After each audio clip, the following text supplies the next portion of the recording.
જય નમસ્કાર, અમારી ચેનલમાં ફરીથી એક નવા વિડીયોમાં તમારું સ્વાગત છે। મિત્રો, તમે બધા મસ્ત છો, મજામાં હશો? મિત્રો, જીએસઆરટીસી કંડક્ટર અને હેલ્પર દિવ્યાંગ ઉમેદવારો માટે પરીક્ષા તારીખ જાહેર થઈ ગઈ છે। હવે મિત્રો, આ વિડીયોમાં વાત કરીશું જીએસઆરટીસી કંડક્ટર દિવ્યાંગ ઉમેદવારો માટે અને સામાન્ય ઉમેદવારો માટે। દિવ્યાંગ ઉમેદવારો માટે હવે એકાદ મહિનો બાકી છે। 20/9/2026 રોજ પરીક્ષા તારીખ આવી ગઈ છે। તો મિત્રો, આ જે સમય છે, એક મહિનામાં પણ 2-3 દિવસ ઓછા છે, બરાબર? તો મિત્રો, આ સમય દરમિયાન જે તમને મળ્યો છે 28-29 દિવસો, તો એમાં કઈ રીતે તૈયારી કરવી જેથી કરીને સિલેક્શન થઈ જાય, એવી કઈ રીતે જે છે આપણે તૈયારી કરીશું જેથી કરીને સારો એવો સિલેબસ કવર કરી શકીએ। તો જીએસઆરટીસી કંડક્ટર ભરતી 2026 સિલેબસ પ્રમાણે તૈયારી કઈ રીતે કરવી જેથી સિલેક્શન થાય, તો તેના વિશે આ વિડીયોમાં A to Z માહિતી મેળવીશું। અને સિલેબસ પ્રમાણે કયા ટોપિક પહેલાં કરવા તૈયાર, હજુ સુધી પણ કશું ના કર્યું હોય તો એ લોકો પણ આ વિડીયો જોવાનું ચૂકતા નહીં। અને જે મિત્રો જનરલમાં છે, મતલબ કે સામાન્ય ભરતી આવેલી હમણાં, તો એ વિદ્યાર્થીઓ પણ જોજો, તમને પણ ચોક્કસ આઈડિયા મળશે। તો તમારું જે કંડક્ટર બનવાનું સપનું છે એ સાકાર થશે। તો સિલેક્શન માટે સાચી તૈયારી, સાચી દિશા અને સફળતા ચોક્કસ મળશે, એ માટે તમને આમાં ગાઈડ કરશો। તો ચાલો મિત્રો, એના પહેલાં અહીં તમે જોઈ શકો છો જે દિવ્યાંગ ઉમેદવારો માટે જે પરીક્ષા તારીખ જાહેર થઈ છે એનું નોટિફિકેશન તમે અહીં જોઈ શકો છો કે સ્પેશિયલ રિક્રુટમેન્ટ ડ્રાઈવ માટેની જે સીધી ભરતી કરવા માટે પાત્ર થયેલા ઉમેદવારોની OMR લેખિત પરીક્ષા 20/9/2026 રોજ યોજાનાર છે।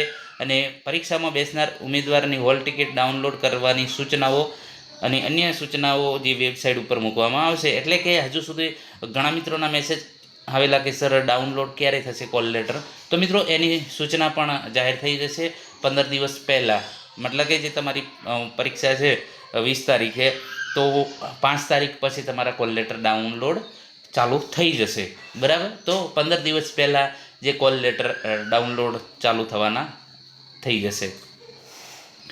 તો મિત્રો, અહીં તમે સિલેબસ જોઈ શકો છો જે કંડક્ટર માટે છે, સામાન્ય અને જે દિવ્યાંગ ઉમેદવારો માટે બંનેને સેમ જ છે। જેમાં સામાન્ય જ્ઞાન, ગુજરાતનો ઇતિહાસ, ભૂગોળ, ગુજરાતના વર્તમાન બનાવો, ધોરણ 12 કક્ષાનો।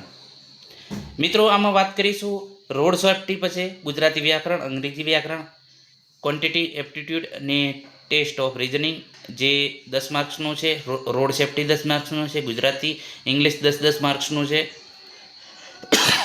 નિગમને લગતી માહિતી અને ટિકિટ લગેજ ભાડાના ગાણિતિક પ્રશ્નો 10 માર્ક્સનો છે, મોટર વ્હીકલ એક્ટ પ્રાથમિક જાણકારી પ્રશ્નો, પ્રાથમિક સારવાર અંગેના પ્રશ્નો, કંડક્ટરોની ફરજો એ 10 માર્ક્સનું છે, અને કોમ્પ્યુટરની ઉપયોગની પાયાની જાણકારી એ 20 માર્ક્સનું છે।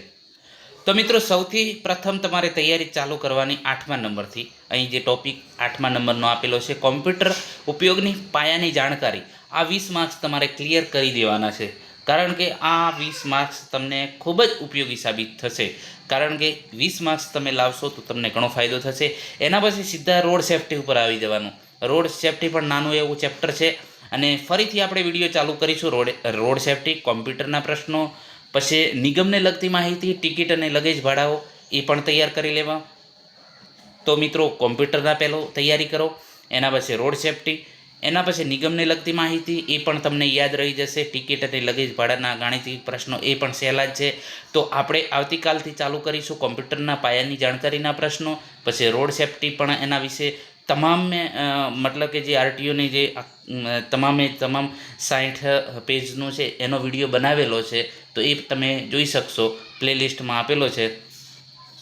પછી નિગમને લગતી માહિતી, તો એના વિશે પણ આપણે વિડીયો બનાવેલા છે। નિગમને લગતી ટિકિટ અને લગેજ ભાડાના પ્રશ્નો એ બાકી છે, તો એ આપણે 2 દિવસમાં ચાલુ કરી દઈશું, તો એ પણ ક્લિયર થઈ જશે। તો રોડ સેફ્ટી, નિગમને લગતી માહિતી, મોટર વ્હીકલ એક્ટ, કોમ્પ્યુટર, બરાબર, આટલું વહેલું ક્લિયર કરી દેવાનું છે। કોમ્પ્યુટર 20 માર્ક્સ, મોટર વ્હીકલ એક્ટના જે પ્રાથમિક જાણકારીના પ્રશ્નો 10 માર્ક્સ, એટલે 30 માર્ક્સ તમારે ક્લિયર થશે। રોડ સેફ્ટીના 10 એટલે 40, અને નિગમને લગતી માહિતી અને 10 એટલે 50 માર્ક્સ તમારે આ ક્લિયર થઈ જશે। બરાબર. એના પછી ગુજરાતનો ઇતિહાસ ભૂગોળ એ તૈયાર કરજો, કારણ કે એમાં એના પણ પ્રશ્નો જે 20 માર્ક્સ છે. સામાન્ય જ્ઞાન, ગુજરાતનો ઇતિહાસ, ભૂગોળ, ગુજરાતના વર્તમાન બનાવો એ 20 માર્ક્સના છે.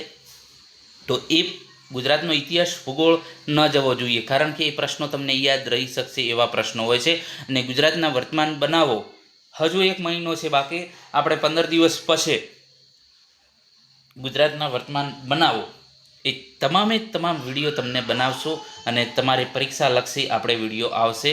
એક વખત વિશ્વાસ કરી લો મિત્રો, તો તમને ખ્યાલ આવશે. ગઈ વખતે જીએસઆરટીસી હેલ્પરમાં ઘણા લોકોએ વિશ્વાસ કર્યો, આજે સરકારી નોકરી કરી રહ્યા છે. આપણે ખોટી બીજી તૈયારી નહીં કરાવો, ટોપિક ટુ ટોપિક જે પ્રમાણે સિલેબસ છે એ પ્રમાણે જ તૈયારી કરાવશું. 100% તમને સફળતા મળશે એવી ગેરંટી છે. અને આજે છે સિલેબસ પ્રમાણે જ આપણે તમામ ક્લિયર કરાવીશું. ગુજરાતી વ્યાકરણ તો એના પણ 10 માર્ક્સ એ પણ ક્લિયર કરી દેજો. તમને ઇંગ્લિશમાં થોડોક વાંધો આવે તો ઇંગ્લિશના 5-6 પ્રશ્નો આવે તો કંઈ મતલબ કે આમ તો 10 ગુણનું છે, પણ તમને 5-10 માર્ક્સ 5-6 માર્ક્સનું આવડશે તો પણ ઘણું થઈ ગયું. બરાબર. એટલે સૌપ્રથમ કોમ્પ્યુટરનું તૈયાર કરવાનું, એના પછી રોડ સેફટી, એના પછી નિગમને લગતી માહિતી, મોટર વ્હીકલ એક્ટ અને પાયાની જાણકારી. બરાબર. આટલું ક્લિયર થયા પછી તમારે ગુજરાતનો ઇતિહાસ ભૂગોળ બરાબર આટલું ક્લિયર કરી દેવાનું. અને સામાન્ય જ્ઞાન તો જે તમને સમય મળે એ પ્રમાણે વાંચતા રહેવાનું. એટલે ગુજરાતનો ઇતિહાસ, ભૂગોળ, રોડ સેફટી, નિગમને લગતી માહિતી, મોટર વ્હીકલ એક્ટ અને કોમ્પ્યુટર આટલું ક્લિયર કરશો એટલે તમારે કેટલા 20 માર્ક્સ જે છે કોમ્પ્યુટરના 20, પછી મોટર વ્હીકલ અને નિગમને લગતી માહિતી એના 20, 10 એટલે 40 માર્ક્સ. 40 માર્ક્સ ને રોડ સેફટી 50 માર્ક્સ અને ગુજરાતનો ઇતિહાસ અને ભૂગોળ એના કદાચ 10 માર્ક્સનું પૂછાય એટલે 60 માર્ક્સ ક્લિયર થઈ જશે. પછી ગુજરાતના વર્તમાન બનાવો મારા ઉપર મૂકી દો, એ હું તમને વિડીયો બનાવી આપશું, એટલે 5-6 માર્ક્સ એ તમને મળી જશે. એટલે તમને 20માંથી 15-16 એ માર્ક્સ મળી જશે. બરાબર. એટલે તમારે 60-65 માર્ક્સનું ક્લિયર થઈ જશે. અને પછી ગુજરાતી વ્યાકરણ પછી તમે ગુજરાતી એના પછી તમે જે છે ગુજરાતી વ્યાકરણ ક્લિયર કરવાનું. પછી તમને રીઝનિંગ ફાવે બરાબર, તો એ પ્રમાણે તમને રીઝનિંગ એટલા હાર્ડ પ્રશ્નો નહીં આવે. બરાબર. તો રીઝનિંગના પણ જે છે 10 માર્ક્સમાંથી તમને 5-6 રીઝનિંગ અને ઇંગ્લિશ આ 20માંથી તમે 5 માર્ક્સ લાવશો તો પણ તમને ઘણો ફાયદો થશે. 10 માર્ક્સ તમારે એ ક્લિયર થશે. એટલે 80થી 85 માર્ક્સનું તમારે મતલબ કે વાંચવાનું છે. બરાબર. બીજું જે રીઝનિંગ છે અને ઇંગ્લિશમાં કદાચ તમને થોડીક પ્રોબ્લેમ આવે તો મતલબ કે એ પ્રમાણે તમે તૈયારી કરી શકો. પરંતુ ખાસ તમારે ટોપિક વધારે જે છે કોમ્પ્યુટર છે, મોટર વ્હીકલ એક્ટ છે, નિગમને લગતી માહિતી છે, ગુજરાતી વ્યાકરણ, રોડ સેફટી અને ગુજરાતનો ઇતિહાસ ભૂગોળ આટલું તમારે જો તમે ક્લિયર કરી દેશો તો પછી ઇંગ્લિશમાં પણ જે સમય મળે એ પ્રમાણે તમારે કરતું રહેવાનું. બરાબર. તો આ પ્રમાણે તમારો સિલેબસ કમ્પ્લીટ થશે. અને આ પ્રમાણે આપણે વિડીયો બનાવેલા છે ઓલરેડી. ગુજરાતનો ઇતિહાસ છે, ભૂગોળ છે એના પણ વિડીયો છે, રોડ સેફટીના વિડીયો છે, ગુજરાતી વ્યાકરણના વિડીયો છે, એના પછી નિગમને લગતી માહિતી, મોટર વ્હીકલ એક્ટ, કોમ્પ્યુટર આના પણ વિડીયો બનાવેલા છે. અને આવનારી પરીક્ષામાં 100% આ જ પૂછાશે. અને એ પ્રમાણે આપણે વિડીયો બનાવતા રહીશું અને 100% તમને મદદ કરતા રહીશું. જો ચેનલમાં નવા હોય તો ચેનલને સબસ્ક્રાઈબ કરી લેજો, વિડીયોને લાઇક અને શેર કરવાનું ન ભૂલતા. આભાર દોસ્તો.